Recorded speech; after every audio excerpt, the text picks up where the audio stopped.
Tonight, America is in need of healing, healing the soul of America, starting with civility and learning how to break bread together. America's hope starts now.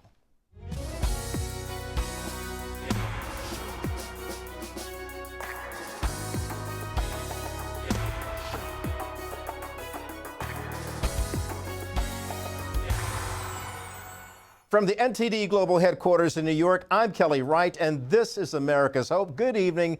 Thank you for joining us. And wherever you are, we do hope that you're safe, that you're well, taking care of yourself and your family, because you matter. And I mean that. You matter so much that many people are writing books to inspire you and to help you and to encourage you and to motivate you to understand that the family of America, the fabric of America, is in need of repair. We have to redeem the soul of America by providing it with faith, hope, and love. So tonight we're going to talk to the author of the book, Soul of Civility. And her name is Alexandra Hudson. She'll be joining us. And then we'll talk about the need to break bread together, finding that common ground at that table of brotherhood for a good meal of peace and tranquility. We'll talk to a man who's doing that in America and around the world. His name is Adam Coleman. Let's get started. And welcome back to America's Hope. I'm here at Freedom Fest in Las Vegas, and I'm joined now by Alexandra Hudson. And you're doing some great things that I think is a galvanizing a spirit in America.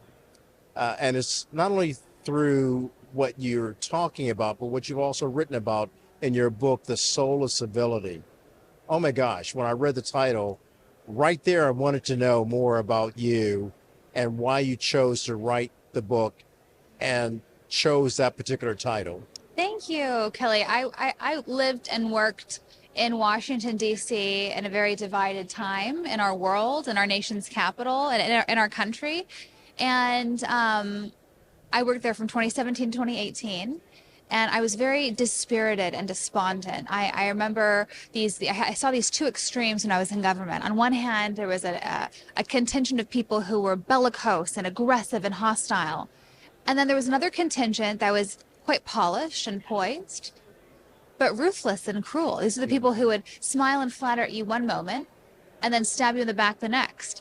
And I realized that both these modes, they kind of define the extremes in our public life right now as well.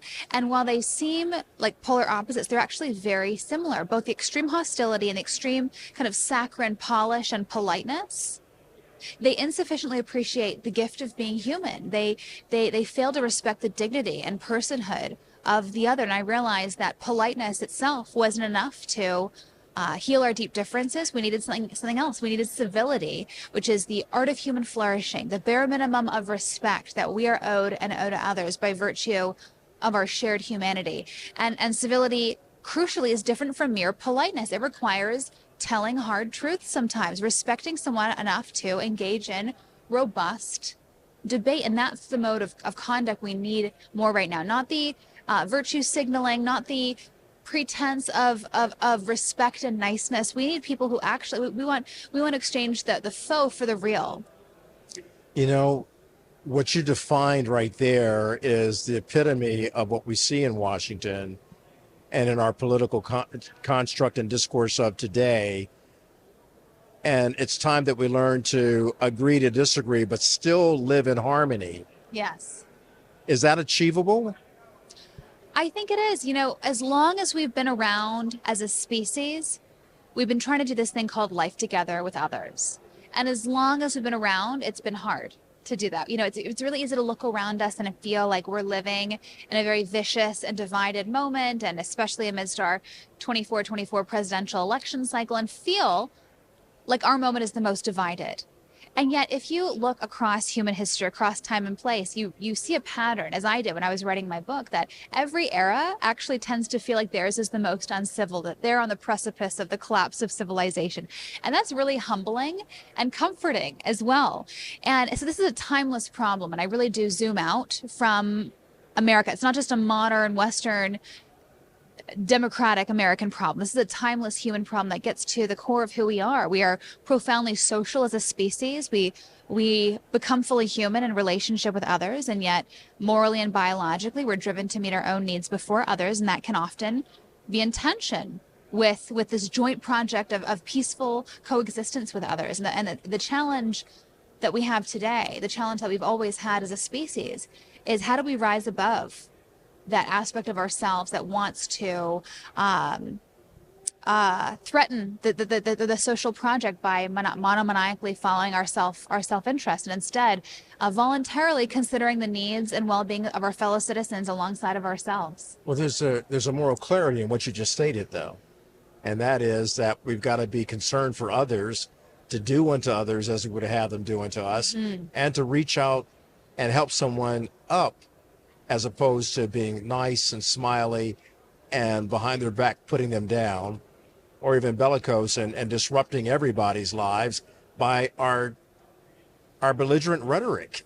So I completely agree. And my book is intended to be a handbook for individual citizens, individual readers, for how they can be empowered to be a part of the solution to our deep divisions, our crisis of alienation and polarization in their everyday. That this is so important. We can't abdicate this responsibility to our public leaders, to even our local leaders. This is our responsibility. In a democracy, the citizen is prior to the regime. This is our duty to embody the ideals of civility, of citizenship.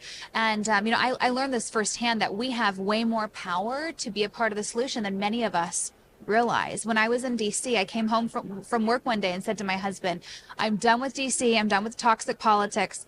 Let's move to Indiana, I said. And Indiana is where my husband's from originally. We had talked about moving there one day. He said, great, sounds good. We'll move to Indiana. No take backs. And that was 6 years ago. And a few months later, we moved to Indiana. And one of my first friends in Indiana, she came up to me after church one day, and she said, hi, I'm Joanna Taft. Would you like to porch with us sometime?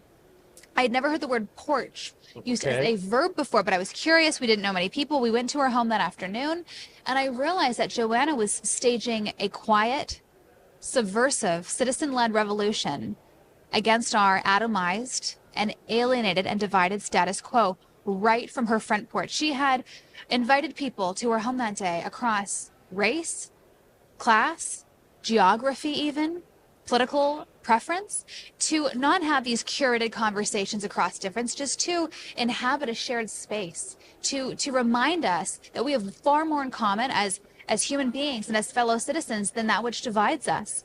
And that was revolutionary. And as I was writing this book, I traveled across the country and realized that people are doing the same thing with front porches and without. They're saying, I can't control what's happening in Washington. I can't control who's going to be in the White House this fall or in the new year, but I can control myself.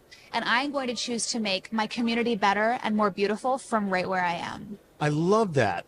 You know why I love that? Because the greatness of America, or any nation, starts in the homes of its That's people. right. And if home is where the heart is, what's in your heart? Yes. And that's part of the solution. That's exactly right. Finding out, as on the porch or in the den or in the living room, talking to people about what's in their heart. And this is endlessly vexing to many a well-intended public leader and policymaker who they realize that polarization and hyperpartisanship and growing political violence is threatening our democracy and destabilizing our peaceful and flourishing society. And yet they're very, very limited in what they can do to be a part of the solution. This is that matters of the heart lay beyond government reach. Voluntarily choosing to invite someone into your home, into your life, like Joanna did with us. You can't mandate that. You can't. That's beyond the realm of policy and law. But it's so essential. It's so important, which is why I wrote my book not for public leaders. Although, if you know one, buy it for them. It's on sale for $2.99 at Amazon right now. The Kindle version is. But I wrote it for citizens. I wrote it not for the halls of power and intelligentsia. I wrote it for everyday Americans to empower them to be a part of this civility revolution right from where they are. Hi, everybody. I hope you're enjoying this episode so far of America's Hope. If you'd like to see it in its entirety, just click on the link below. Thanks for watching.